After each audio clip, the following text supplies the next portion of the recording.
Hey guys, welcome to Action Industries. My name is Ben Bateman, and today I'm here to talk to you about the passing of an absolute legend, a titan of the movie industry.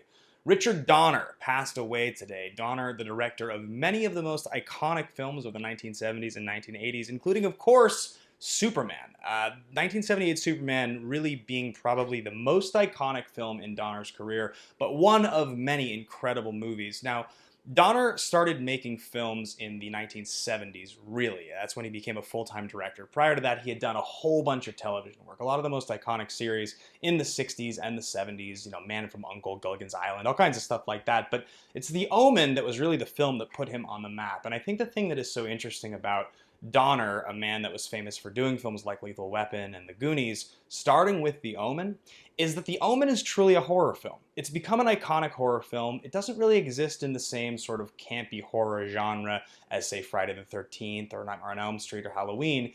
It exists as its own piece of horror in the 70s, and that's really the film that made Donner who he was. But interestingly enough, just 2 years later, he makes Superman, the all-time classic, Gene Hackman, Christopher Reeve, Margot Kidder. I mean, this is probably one of the most influential and iconic movies in the history of cinema.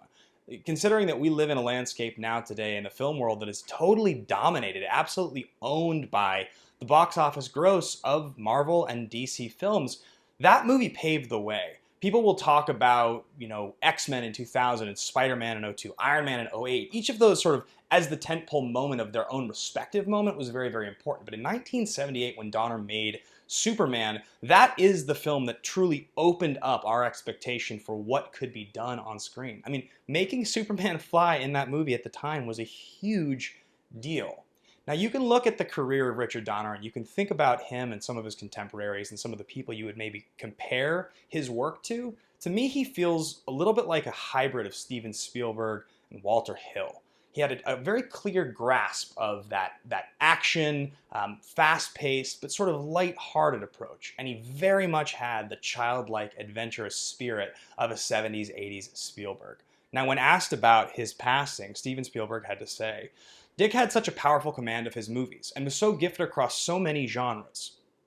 Being in his circle was akin to hanging out with your favorite coach, smartest professor, fiercest motivator, most endearing friend, staunchest ally, and of course, the greatest Goonie of all time.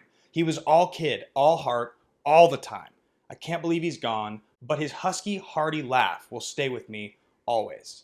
Now, Spielberg produced 1985's The Goonies, which it's hard to say which is the more iconic movie to all generations. Is it Superman? Is it The Goonies? We know the importance of Superman was all-encompassing for many, many generations. We also know that The Goonies is one of the single most referenced films of people my age and slightly older, I'm 33 years old, ever made.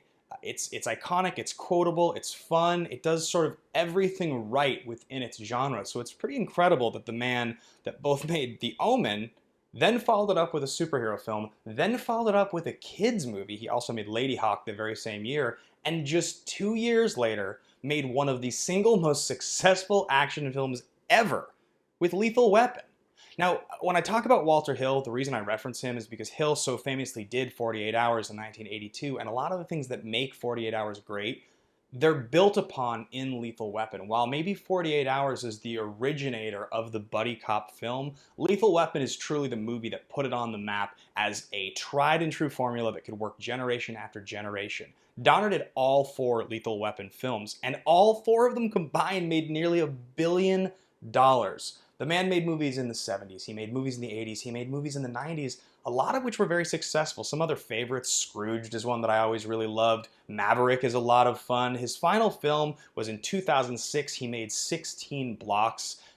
16 Blocks, a very, very fun action film, a movie that, when it came out, I think I was sort of unaware of the significance of Donner at the time. I had not really dove in and understood what made him so special. But at 91 years old, this man created and paved the way for so many different pieces of cinema. When you think about the fact that this man, who by the way was not a writer, he was just a director and producer. He and his wife produced many films, including X-Men films later into their careers. But when you think about the fact that he broke on the scene with an iconic, incredibly successful horror film with The Omen, followed it up with one of the most important superhero films of all time, Then a few years later did one of the most iconic kids adventure films, and 2 years after that, a buddy cop movie.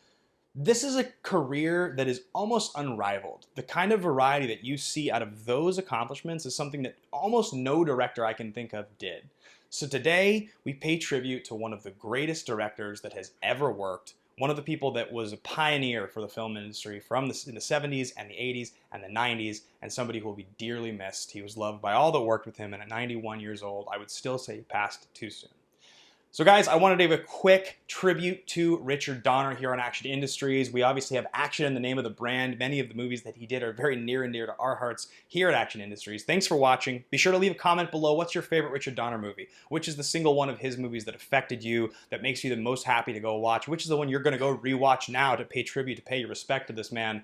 Hit the thumbs up on this video, and of course, if you haven't already hit subscribe, we're doing movie reviews, we're doing trailer reactions, we're doing all kinds of fun live streams here on the channel, and we appreciate you guys checking in. So thanks for watching. Again, my name is Ben Bateman. Rest in peace to a legend, Richard Donner.